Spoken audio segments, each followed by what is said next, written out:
Бұл көрпешенің ерекшелігі бұл қошқар мүйіз, тіреді.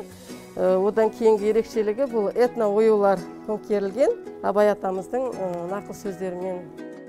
Біздің облысымызда ең тұңғыш рет болып жатқан фестиваль Көрпе-фест. Айта кететінім, Ырза ханым бастаған жоба облыс әкіміз қолдағанына мен өз тарапына үлкен алғысымды айтамын. Себебі жобаны ұйымдастырған арқасында барлығы бірігіп бір ұйым болдық, бір отбасы болдық. Сенесіздер ме? Біздің Павлодар облысы бойынша чатта 300-ден астам қыз-келіншектер отыр.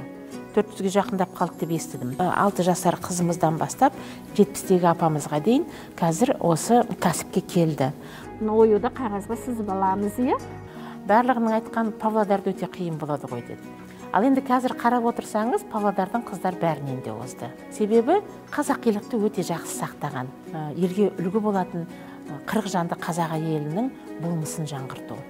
Қазақ барда бұл кәсіп мәңгілік.